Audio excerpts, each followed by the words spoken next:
because I'm a mother lover, you're a mother lover. We should smash each other's mothers, smash each other's moms. Welcome back, everybody, to KPL Season 4. It is Week 7, and we are, of course, trying to get through this season where we have taken only Pokemon that Markiplier would smash. This week, we are taking on Jirok, and he is actually the commissioner of KPL, so we're looking forward to a really cool match. Just a quick little rundown of my team. We've got an offensive Choice Scarf Primarina, pretty standard stuff there. We've got a Protective Pads Urshifu for a Heatran that ended up not coming, so that item ended up not working out.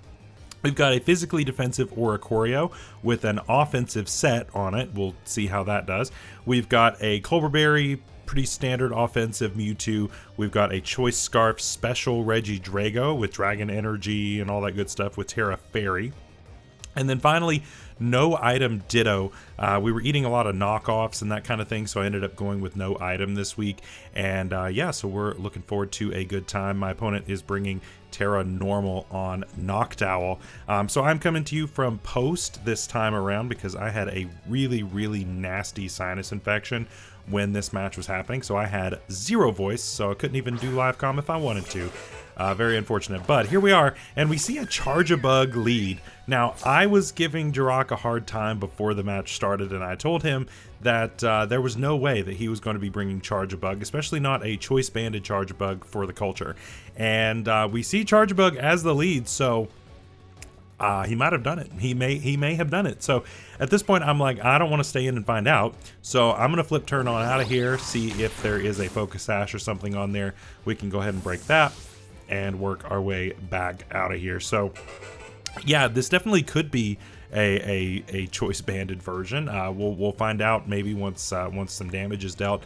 And looking at this team, I'm like, I don't really have the best options to take either an electric or bug move. I mean, electric is not the best, but I think Ditto is probably going to be my best option.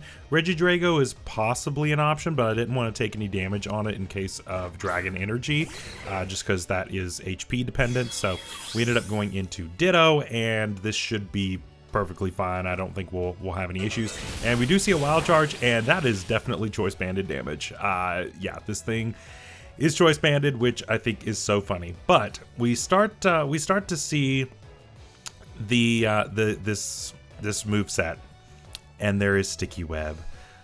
Oh boy, Sticky Web. So I know that my opponent is very unlikely to have brought any kind of removal because my team does not have any kind of hazards.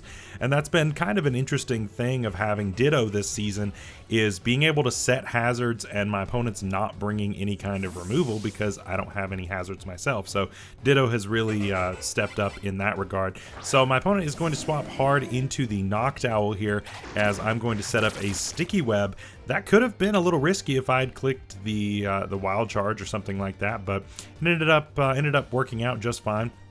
And at this point, I'm like, okay, so I could click Wild Charge / Volt Switch, possibly take a good chunk of damage on my Ditto, but maybe, you know, chunk down this Noctowl a little bit. And I'm not really sure what to expect. Like I said, he is Terra Normal this week, so that can possibly be more offensive, I imagine. I'm not really sure what to expect. I did not prep for this thing even a little bit. I did prep for this match a decent amount just because I wanted to make sure that I won this week. If I win this week, I am locked in for playoffs, and so that is really the goal here, is to make sure that we can do that. So I'm going to go into my Mewtwo here. We are Colberberry, so I should be able to take any kind of dark move. If he's rocking something like a Dark Pulse or something like that, we should be totally fine. And so we get to see what it is that my opponent wants to go for, and it's an Agility. Agility is a little scary. Definitely a little scary because that's going to outspeed pretty much anything on my team at this point. And so I'm like, okay, I think my best play right now is to just go for damage. I don't think there's any reason to worry about doing anything else. And so I'm going to go ahead and click a Psychic here. Could have gone for the Aura Sphere. And I mean, Aura Sphere would have been super effective, but I mean, I don't know that it would have made a huge difference in this case. But yeah, we do see the Terra Normal at this point, and this thing's trying to get something going, and it's a little bit scary. We do see a hyper voice here come out, and it's going to deal about half, which is fine. But then we also see throat spray, which is a really cool set. I'm liking the tech here. Really cool. We're gonna get a psychic off here, and that's gonna deal about half right there. We ran psychic over Psy Strike this time around just because my opponent does have some things that had a really high defense but not so high on the special defense side. And so I didn't want to end up hitting that physical defense here. And so I'm like, you know, I really don't have a great answer. I don't have a great switch into this, so we're just gonna stay in with Mewtwo, let it go down. I think that I think we'll end up being okay. I almost went into ORICORIO, which would have definitely been a mistake, but we're gonna stay in and let this go down. And after this, basically Ditto is kind of the obvious switch here, because now we can copy those changes, and so now we are going to be +2 speed and +1 special attack, which is really cool. So I'm assuming that we can do about half with a hyper voice, which is stab, even if we don't have the Terra to go with on this. I think we should be just fine. Hyper voice is going to be my best way of dealing damage in this case, just because it is the highest base power. We still get stab on it, all that good stuff. And so to me, that just makes sense. We could have gone for Air Slash to try to flinch, but I don't think that that's really a great way to play. And so we're going to go for Hyper Voice, and he just barely lives. But at this point, with me having such low HP, him being Terra, there's no way Ditto is taking that hit, and so Ditto is going to go down. We do not have Sucker Punch on our Urshifu this week, which definitely also makes this more difficult. And so I'm like, okay, 2 of my Mons can take this hit, either Regidrago or my Primarina. Primarina is probably going to be my better option at this point, because again, I'm trying to keep the HP on Regidrago as best I can, just for that Dragon Energy possibly in the late game. So yeah, Dragon Energy is still looking quite good if we can deal with Rillaboom's ability to, you know, take big chunks of HP off with the Grassy Glides. So we're gonna go ahead and click Flip Turn here. I don't want to get left in with this, and so there's another Hyper Voice coming out. I do know that we can guarantee live this, and we do, and so we're good. This thing is going to go down, but it took 2 things with it, including my Mewtwo, which is very good. So Noctowl did great. Smash. Good stuff, really good tech. But now we get to reset. It's now 5-4, and so we're a little bit on the back foot, but we can deal with it. So we're gonna go ahead and figure out what we want to do next. To me, the best neutral play at this point is going to be going into ORICORIO. So ORICORIO makes a lot of sense here because it is physically defensive, so anything he wants to go into that is more physical, like Rillaboom, that's not going to really be a thing. If he wants to go into something like Probopass, then I've got switches with that into going into Urshifu, so like I can deal with that as long as he's not carrying like random Dazzling Gleam or something on it. And so we're gonna go into that, and so he ends up going into the Slowking.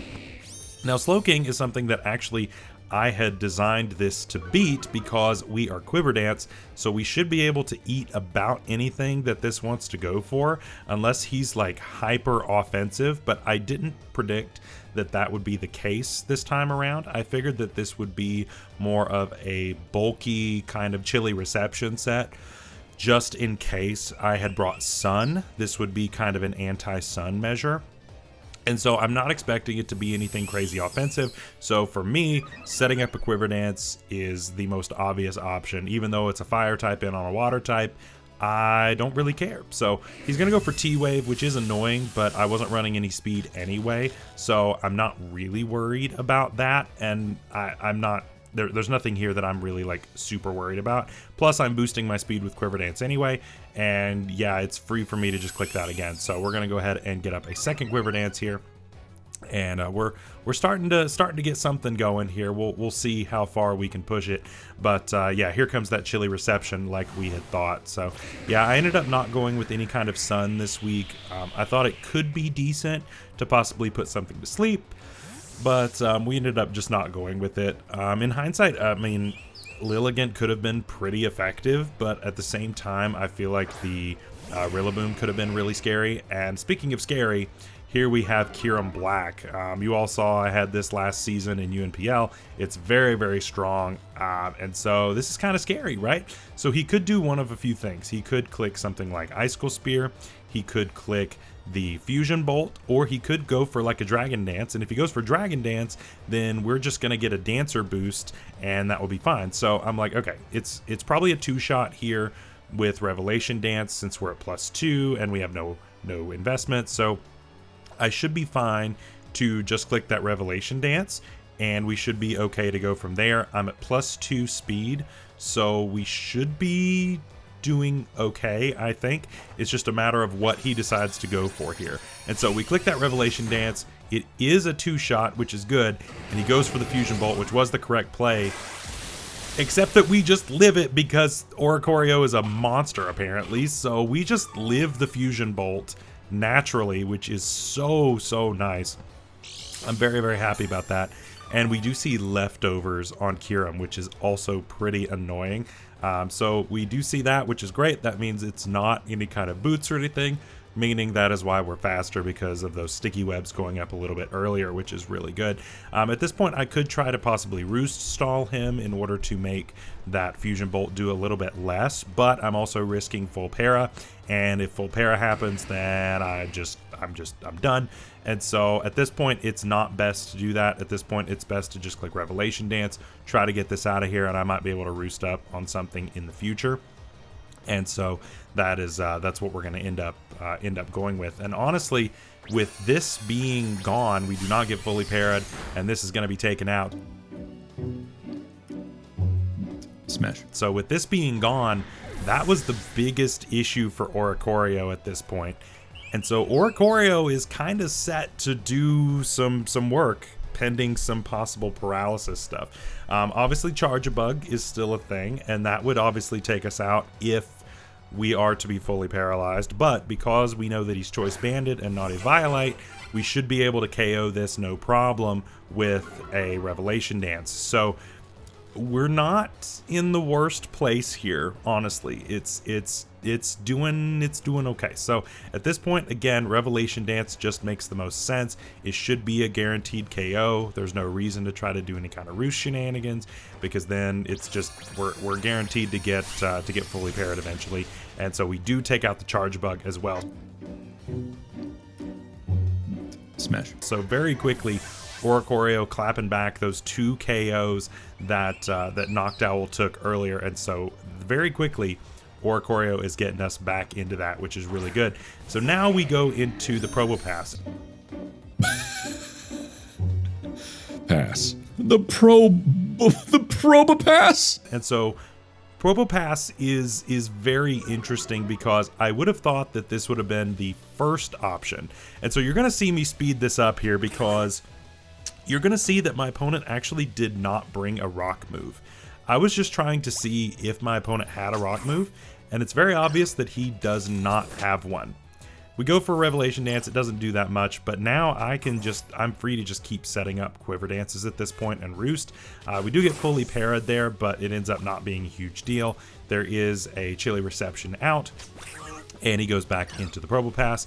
And again, we're just going to roost up here. We get a switch out again, just trying to get some regen stall, roost back up, and we're doing just fine. So again, I'm going to Quiver Dance.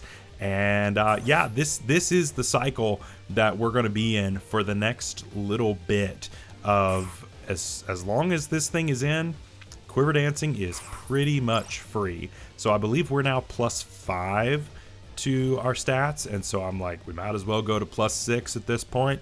If it's here, if it's being handed to us, let's do it. And so he just clicks T-Wave to waste turns, because he can't Future Sight me again. We click the Air Slash. It does a lot, which is great. And he's going to switch out, and Air Slash, of course, is going to be 4 times resisted by this, so it's not going to do all that much. But eventually, because we have so many PPs on these, we should be just fine. I call the Protect there by clicking the Quiver Dance, and so at this point I'm good to just sit. We're fine. I click the Revelation Dance here because it's still doing enough damage on this. I mean, that's still a solid like 40%. So I'm going to switch over to Air Slash at this point, and we should be doing okay on that as well. We do miss though, unfortunately, so that's going to make this take a little bit longer. I'm going to go ahead and call him to switch into the Probo Pass at this point. I do not get that right, but it's okay. We're going to go for it again, and that time we do get it right. And we click that. It does 1,000,000 damage, which is fantastic. We're going to roost here, and we do get fully parried, but it's fine. And we do see that Dazzling Gleam come through. Again, no rock move, unfortunately. Very, very unfortunate for my opponent to not have that. But again, we roost up, and we should be just fine to go on from here. We should be able to click Air Slash at this point because he does not have enough HP to live that on this anymore. So Revelation Dance takes this out. Smash. He's going to then switch out into the Rillaboom, who we have not seen all game. And I'm like, well, Revelation Dance is free. Smash. That's gone. And then the final enemy is going to be this, who can no longer regen stall. We're going to click Air Slash. Miss once again on the slack off, but it's fine. And we're going to go ahead and take this out with 2. Smash. And that is going to be your game. ORICORIO going absolutely stupid this game. Was absolutely nuts. It got 5 of the 6 KOs. Absolutely incredible showing from ORICORIO. Exactly what we were hoping to see this game. This is what I was setting up for. You know, he had things like the Annihilate, he had the Heatran, which I assumed was going to be Flame Body, and like all these things. And ORICORIO was ready to take on all of those, and none of them showed up. And so it ended up working out anyway though, so it's really, really cool stuff. So that does lock us in for playoffs, and I am so excited to finally be back in playoffs. It's been a minute. So thank you all again so much for your support. We've got one more week of regular play, and then we will be moving on to playoffs after that. So again, thank you so much for watching. Thank you for your support this season. All it took was drafting Pokemon that Markiplier would smash, and we got there. So until next time, stay safe out there, stay healthy. We'll see you later. Bye-bye.